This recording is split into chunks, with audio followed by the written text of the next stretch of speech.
اے بندے، جس چیز کا تجھے علم نہیں اس کے پیچھے نہ پڑ، کہ کان اور آنکھ اور دل ان سب اعضاء کے بارے میں ضرور باس پرس ہوگی، اور زمین پر اکڑ کر اور تن کر مت چل، کہ تو زمین کو پھاڑ تو نہیں ڈالے گا اور نہ لمبا ہو کر پہاڑوں کی چوٹی تک پہنچ جائے گا۔ ان سب عادتوں کی برائی تیرے پروردگار کے نزدیک بہت ناپسند ہے۔ اے پیغمبر،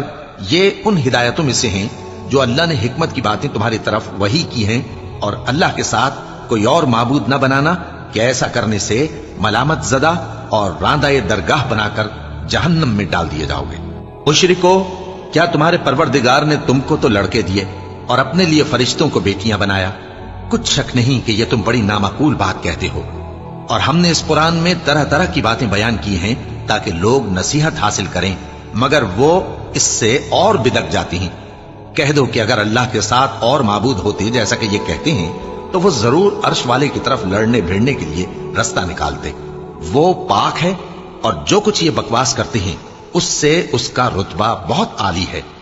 ساتوں آسمان اور زمین اور جو لوگ ان میں ہیں سب اسی کی تسبیح کرتے ہیں، اور مخلوقات میں سے کوئی چیز نہیں مگر اس کی تعریف کے ساتھ تسبیح کرتی ہے،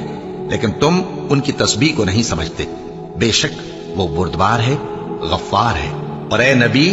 جب تم قرآن پڑھا کرتے ہو تو ہم تم میں اور ان لوگوں میں جو آخرت پر ایمان نہیں رکھتے چھپا ہوا پردہ یعنی حجاب ڈال دیتے ہیں،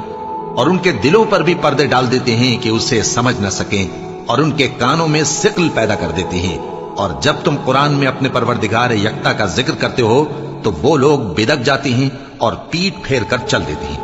یہ لوگ جب تمہاری طرف کان لگاتے ہیں تو جس نیت سے یہ سنتے ہیں ہم اسے خوب جانتے ہیں، اور جب یہ سرگوشیاں کرتے ہیں یعنی جب ظالم کہتے ہیں کہ تم تو ایک ایسے شخص کی پیروی کرتے ہو جس پر جادو کیا گیا ہے، دیکھو انہوں نے کس کس طرح کی تمہارے بارے میں باتیں بنائی ہیں، سو یہ گمراہ ہو رہے ہیں اور رستہ نہیں پا سکتے۔ اور کہتے ہیں کہ جب ہم مر کر بوسیدہ ہڈیاں اور چور چور ہو جائیں گے تو کیا اثر نو پیدا ہو کر اٹھیں گے؟ کہہ دو کہ خواہ تم پتھر ہو جاؤ یا لوہا یا کوئی اور چیز جو تمہارے نزدیک پتھر اور لوہے سے بھی زیادہ سخت ہو، جھٹ کہیں گے کہ بھلا ہمیں دوبارہ کون جلائے گا؟ کہہ دو کہ وہی جس نے تم کو پہلی بار پیدا کیا